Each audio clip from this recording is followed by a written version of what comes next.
అదే RTV app వార్తల్ని క్షణాల్లో చదివే అవకాశం ఉంటుంది. ఒక న్యూస్ పేపర్, ఒక టెలివిజన్ ఛానల్ మీ చేతుల్లో ఎప్పుడూ ఉంటాయి. తల్లిదండ్రులు పిల్లల్ని అయితే కంటారు కానీ వాళ్ళ తలరాతను మాత్రం మార్చే పరిస్థితి లేదు. అటువంటి నేపథ్యంలో ఒక మారుమూల పల్లెటూరులో పుట్టినటువంటి ఆ కుటుంబంలో ఒక్కగానొక్క కొడుకు ఈరోజు ఎచ్చెర్ల నియోజకవర్గానికి ఎమ్మెల్యే అభ్యర్థిగా నియామకం కావడంపై ఆ తల్లి ఆ కొడుకుని ఏ విధంగా ఈ సమాజంకి ఉపయోగపడేలా చేయాలనుకుంది, ఆయన భవిష్యత్తు ఎలా ఉండాలని ఊహించినటువంటి ఆ తల్లికి ఈరోజు ఎచ్చెర్ల నియోజకవర్గం బీజేపీ అభ్యర్థిగా ఎమ్మెల్యేగా నియమించినటువంటి నడుకుర్తి ఈశ్వర తల్లి మహాలక్ష్మి ప్రస్తుతం అంతా ఉన్నారు. ఆమె ఈ పంచాయతీకి మొదటి స్వతంత్ర అంటే ఇండిపెండెంట్ సర్పంచ్గా గెలిచారు.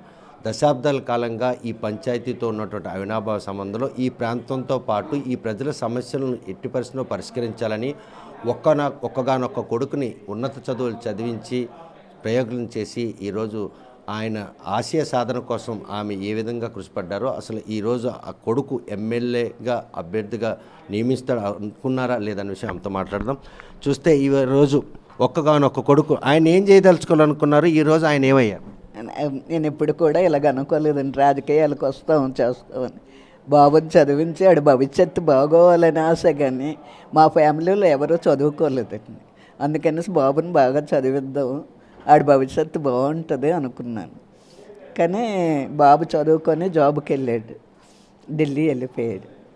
వెళ్ళిన తర్వాత 13వ సంవత్సరంలోనూ మా ఊరు ఎలక్షన్లు వచ్చాయి, బంటిపల్లి పంచాయతీ ఎలక్షన్లు వస్తేప్పుడు అందరూ వచ్చి నిలబడమన్నారు. నాన్నగారు వద్దనేసారు. ఎందుకైనా మంచిదని బాబుకి చెప్పాను. నాన్న చెప్పలేదంటావు, ఇలాగైంది, నాన్నగారు వద్దనేసారు అనేసి అంటే, ఎవరికి వచ్చిందమ్మా, లేడీస్కి, నువ్వు నిలబడమ్మా అన్న. వద్దు నాన్న, నేను వెళ్ళాను కదా, నేను వెళ్ళను నాన్న, వద్దు, మనకెందుకు, నువ్వు అక్కడ ఉంటావు, నాన్న అసలు ఒప్పుకోవడం లేదు. లేదమ్మా, నాకు అవకాశం ఇవ్వమ్మా, నేను ఎప్పుడు బంటపిల్లి బాగు చేయాలని ఉంది నాకు. ఇంతకుముందు ఒకసారి నేను ఢిల్లీ వెళ్ళాను, ఎలక్షన్ల ముందే. ఢిల్లీ వెళ్తాడు బాబు అన్నాడు, అమ్మ నువ్వు చుట్టుపక్కల అందరికీ దాన ధర్మాలు చేస్తావు, పంచాయతీని వదిలేస్తావు ఎందుకమ్మా అన్నాడు. అంటే ఇదేంటి పంచాయతీని వదిలేస్తానంటాడు, ఒక ఇల్లే 2 ఇళ్ళు బాగు చేయడానికి అని మనసులో అనుకున్నాను, కానీ బాబు దగ్గర అనలే. ఆవిడ ఏంటన్నా నీ కోరిక, ఏడు చెయ్యాలి, బంటిపిల్లకి ఏడు చేయగలవా అన్న. అమ్మ మంచినీళ్ళు పెట్టమ్మా అన్న. వేసవికాలంలోనూ మనకు జనరేటర్ ఉంది, ట్యాంక్ తెప్పించు, మంచినీళ్ళు ఊరికి సప్లై చెయ్యాలి, వేసవికాలం చెయ్యి. రెండోది షెడ్లు వేయించన్నాడు. రైతులను అడుగు, వాళ్ళు ఎండతోనే వస్తారు, వాళ్ళు ఎక్కడ వేయమంటే అక్కడ ఒక 5-6 షెడ్లు వేయించి నువ్వు చేసినవి అవి చెయ్యి అన్నాడు. తర్వాత నేను చూసుకుంటాను. నేను అక్కడి నుంచి వచ్చిన వెంటనే ఈ ఎలక్షన్లు వచ్చి అప్పుడు బాబుకి చెప్పాను, ఇలా చెప్పపోదు నాన్న, నువ్వు షెడ్లు వేయమన్నావు, నీళ్ళు అంటున్నావు, ఇప్పుడు ఎలక్షన్లు వచ్చాయి నాన్న, వేస్తే ఏమనుకుంటారు అలా. లేదమ్మా, నీ పని నువ్వు చెయ్యి, నువ్వు ప్రెసిడెంట్గా కూడా నిలబడు, నేను నీకు సాయం చేస్తాను, నాకు నువ్వు అవకాశం ఇవ్వమ్మా, పంచాయతీని బాగు చేస్తాను, మనం ఇచ్చిన నిధులు చాలవు, గవర్నమెంట్ ఇచ్చిన నిధుల మీద నేను వేసుకుంటాను, పంచాయతీని బాగు చేస్తాను. పరోక్షంగా కొడుకు కోరిక కోసమే ఈరోజు ప్రత్యక్ష రాజకీయాల్లో సర్పంచ్కి పోటీ చేశారా? కొడుకు కోసమే వచ్చానండి. నిజంగా నేను ఇలాగా పేరు వస్తుంది, బాబు ఇలాగ వస్తాడు చేస్తాడు, నేను కల్లో కూడా అనుకోలేదు. కొడుకు కోరిక తీరుద్దామని ప్రెసిడెంట్గా నిలబడ్డాను. నిలబడినిచ్చి బాబు వచ్చాడు, గెలిచినొచ్చి 2-3 సార్లు వచ్చి వెళ్ళిపోయాడు.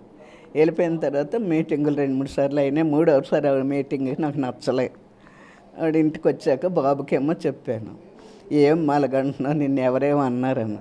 నన్ను ఎవరేమో అనలేదమ్మా, అందరూ గౌరవంగా చూశారు, కానీ నాకు నచ్చలేదు, నువ్వు లేవు, పనులు అవ్వవు, నువ్వు వచ్చేస్తేనే పనులు అవుతాయమ్మ.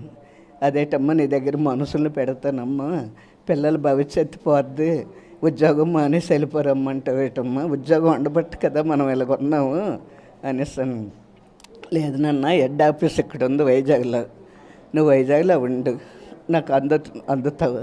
చిన్నప్పటి నుంచి ఈశ్వరరావుకి నాయకత్వ లక్షణాలు ఉన్నాయి అనడానికి ఇంటర్మీడియట్లో ఆయన ఆ కళాశాలలో చైర్మన్ పోటీ చేసి నిజమేనా? స్కూల్లో ఉంటప్పుడు స్కూల్ పిల్లలందరూ చైర్మన్గా నిలబెట్టేశారు. వాళ్ళు నామినేషన్ వేసాక నాకు కబురు పంపారు. తర్వాత నేను వెళ్ళి పిల్లలకి అందరికీ బతిమేలాను, బాబు నాకు ఒక్క పిల్లడు, మీరు వాడిని విడిచిపెట్టండి, మీలోని ఎవరైనా నిలబడండి, నేను సాయం చేస్తాను, అంతేగాని బాబు వద్దని. అమ్మ నామినేషన్ వేసాము, ఇప్పుడు తీయడానికి వీల్లేదు, మా ఈ మట్టి బుర్రలు బాబుకి ఏమీ అవ్వదు, మేము ఉంటాం, మేము చూసుకుంటాం. అప్పుడు కూడా 70 ఓట్లతో మెజార్టీతో గెలిచారు. ఆ రోజు పోలీస్ స్టేషన్లు ఆ వివాదాలు ఒక తల్లిగా ఒక్కగానొక్క కొడుకు అటువంటి పరిస్థితుల్లో చిక్కుకున్న ఆవేదన కలిగిందా? తెలీదండి, తర్వాత తెలిసింది. ఫస్ట్లో తెలీదు. మళ్ళీ స్ట్రైకులు అయినాయట, ఆ స్ట్రైకుల్లో గొడవలు అయినాయట, నాకు తెలీదు. అది కూడా వాళ్ళు కూడా అలాగే చేశారనమాట, బాబు మీదకి రావాలని. కానీ ప్రిన్సిపల్ సాయం చేశారట. ఆ విషయం తర్వాత తెలిసిందనమాట, ఫస్ట్లో నాకు తెలియదు. మీరు సర్పంచ్ అయిన తర్వాత మీ అబ్బాయికి రాజకీయ సమస్యలు వెంటాడాయి, నిజమేనా?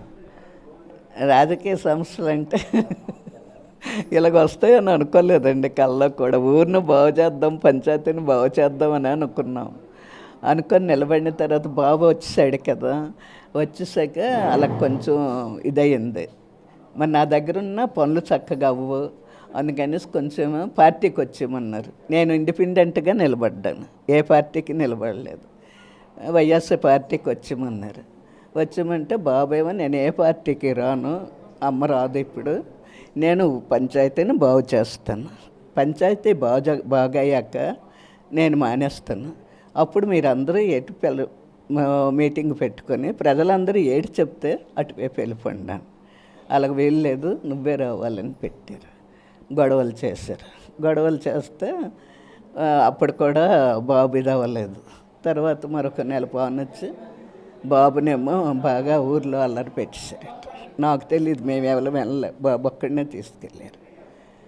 అల్లరి పెట్టేసరికి బాబు ఇంటికి వచ్చి ఇలాగ అయిందన్న. ప్రజలందరూ వచ్చేసారు బాబు వెనకాల. అప్పుడు నాకు చాలా కోపం వచ్చింది. వచ్చాను, బాబు నిన్ను గృహలో ఉన్న సింహాన్ని లెగ్గొట్టారు, నువ్వు మరి ఆక్కో, నువ్వు వెళ్ళడానికి వీలు లేదు, ఉద్యోగం మాని ఇక్కడే ఉండిపో, మీ తాత గడించింది ఉంది, ఎంత ఉంటే అంత సర్దుకొని ఉందాం, అంతేగాని ఎక్కువ ఇది అవద్దు, పిల్లల భవిష్యత్తు పర్వాలేదు, ఎక్కడొక్కడి పెడదాం, నువ్వు వెళ్ళొద్దు. ఆ తర్వాత కళా వెంకట్రావు గారికి తెలిసింది ఇలా గొడవలు అవుతున్నాయి, ఇలాగ అవుతుందని. కళా వెంకట్రావు గారు వచ్చారు, ఎలక్షన్లు వచ్చాయి. ఎలక్షన్లు వచ్చాక అతను వచ్చారు, వచ్చి పార్టీకి వచ్చామన్నారు. అప్పుడు కూడా బాబు అతనికి కూడా నన్ను ఇలాగ అంటున్నారు ఇక్కడ, అందుకనేసి నేను ఎంపీటీసీ పోటీ చేస్తాను, అది గెలిచిన తర్వాత ఏటైనా ప్రజలను అడుగుతాను, ప్రజలు ఏ పార్టీకి రమ్మంటే ఆ పార్టీకి వస్తాను. అతనికి కూడా అలాగే చెప్తే అతను సరే అనేసి వెళ్ళిపోయారు. అలాగే ఎంపీటీసీకి పోటీ చేశాం, గెలిచాం. గెలిచి అప్పుడు తెలుగుదేశం పార్టీకి. ఈరోజు టీడీపీ, జనసేన, బీజేపీ 3 పొత్తుల్లో భాగంగా ఈ ప్రాంతానికి సేవ చేయాలి, ఈ ప్రాంతం అభివృద్ధికి మా వంతుగా దోహదపడాలని మీ తాలూకా చిరకాల కోరి నెరవేరినట్టేనా ఈరోజు ఈ అవకాశం? సేవ కోసమేనండి, పదవి కోసమే గట్రా కాదు. బాబు ఎప్పుడు కూడా ఊరిని ఎలా పంచాయతీని బాగు చేసినట్టు ఇప్పుడు నియోజకవర్గాన్ని కూడా 5 మండలాలనే బాగు చేస్తాడు. నాకు ఆ ధైర్యం ఉంది. అందుకని అందరికీ చెప్తాను, మీరు అందరూ నిలబడండి, మా పంచాయతీని ఎలా బాగు చేస్తారో మీకు అందరికీ అలాగే చేస్తారు. మీ అబ్బాయి దగ్గర నుండి మీరు రాజకీయ ఓనామాలు నేర్చుకున్నారా, మీరు మీ అబ్బాయికి రాజకీయ ఓనామాలు నేర్పారు? ఎవరు తెలియదండి, మాకు అసలు రాజకీయం సంగతే తెలియక దానికే దెబ్బ అయిపోయాము. అలా కుట్రలు చేస్తే దెబ్బ అవ్వకపోదు, మాకు అలాంటివి తెలియదండి. ఇప్పటికైనా కొడుకు ఒక ఎమ్మెల్యేగా పోటీ చేసే ఒక రోజు వస్తుందని ఎప్పుడైనా అనుకున్నారా? ఇప్పుడు ఎమ్మెల్యేగా కళా వెంకట్రావు గారి వల్ల రాజకీయాల్లోకి వచ్చాడు, అతని వల్లే మాకు రాజకీయం బాబుకు తెలిసింది. అంతకుముందు మాకు రాజకీయం ఈ రోజు వస్తుందని ఎప్పుడైనా అనుకున్నారా కల్లోనైనా? అండి, అనుకోలేదు. బీజేపీకి రానిచ్చి వాళ్ళ తాలూకు ప్రజలందరూ విజయనగరం అధ్యక్షుడిగా వేశారు, అక్కడి నుంచి రాజకీయాలకు వచ్చాం, అంతేగాని అంతకుముందు ఏం లేదు. కొడుకు గెలుపు కోసం మీ వంతుగా మీకున్నటువంటి రాజకీయ పరిజ్ఞానాన్ని ఏ విధంగా వినియోగించబోతున్నానో రేపు అసెంబ్లీకి కొడుకును పంపించడానికి మీకున్నటువంటి అనుభవాన్ని ఆయన షేర్ చేస్తారా? సేవ చేయడానికే నిర్ణయించుకున్నామండి, ఇంకా రెండోది ఏమీ మేము పెద్దగా గడించుకుందాము చేద్దామని అనుకోలేదు. మాకు అవకాశం ఉంటే మా చేతిని కూడా పెట్టుకొని మేము బాగు చేస్తాం. 3 పార్టీలు కూడా ఒకటయ్యాయి, ఒకటి అవుతప్పుడు అందరినీ కూడా బాగు చేయాలి. అదే మా కోరికగానే, ఇంకేం లేదండి. పొత్తుల ప్రకారంగా వెళ్తాం, పొత్తుల ప్రకారంగా. ఒక్కగానొక్క కొడుకుని ఈరోజు ఉన్నత చదువులు చదివించి ఒక ఉన్నతమైన స్థాయిలో ఉన్నప్పటికి కూడా ఈ ప్రాంతాన్ని బాగు చేయాలన్న దృక్పథం ఈ పంచాయతీ మహిళలకు రిజర్వేషన్ కేటాయించడంతో జనరల్ కోటాలో స్వతంత్ర అభ్యర్థిగా పోటీ చేసి గెలిచినటువంటి మహాలక్ష్మి తన కొడుకు కోరికను తీర్చింది. కాకపోతే ఈరోజు తన కొడుక్కి ఎమ్మెల్యేగా పొత్తుల్లో భాగంగా ఎచ్చెర్ల నియోజకవర్గం కేటాయించడం, టీడీపీ, బీజేపీ, జనసేన కలిసి అభ్యర్థులు ప్రకటించడం తనకు చాలా సంతోషం. కలలో కూడా తన కొడుక్కి ఇటువంటి ఒక రోజు అవకాశం వస్తుందని అనుకోలేదు. తన తల్లిదండ్రులు ఇచ్చినటువంటి ఆ ఆశయ సాధన కోసం ఆయన చేస్తున్న ఈ ప్రయత్నంలో ఏ విధంగా అయితే బంటుపల్లి పంచాయతీని అభివృద్ధి చేశామో అలాగే ఎచ్చెర్ల నియోజకవర్గం అభివృద్ధికి ప్రజలందరూ కూడా సహకరిస్తే రేపు రానున్న రోజుల్లో ఎచ్చెర్ల నియోజకవర్గం బీజేపీ అభ్యర్థిగా గెలిచి అసెంబ్లీలో అడుగుపెట్టి ఈ ప్రాంతాన్ని ఎట్టి పరిస్థితుల్లో బాగు చేస్తారు. తమ తాతల తండ్రులు ఇచ్చినటువంటి ఆస్తులు పుష్కలంగా ఉన్న తమకు ఒకరికి సహాయం చేయడం తప్ప ఏదో ఆశించి రాజకీయాల్లోకి రాలేదని కూడా మహాలక్ష్మి స్పష్టం చేస్తుంది. మరి ఈ విషయంలో ఈ నియోజకవర్గం ప్రజలు రాజకీయంగా ఇంతలా నేర్చుకున్న ఆ తల్లి ఆశీస్సులు తనటికి ఉంటాయా? రేపు ఎచ్చెర్ల నియోజకవర్గం ప్రజలు ఈశ్వరకు పట్టం కడతారా లేదన్న విషయం వేచి చూడాల్సిందే. వీడియో జర్నలిస్ట్ రామకృష్ణతో సత్యం, RTV, శ్రీకాకుళం. మరిన్ని వీడియోస్ కోసం ఛానల్ ని సబ్స్క్రైబ్ చేయండి. లేటెస్ట్ అప్డేట్స్ కోసం వాట్సాప్ ఛానల్ ని ఫాలో చేయండి.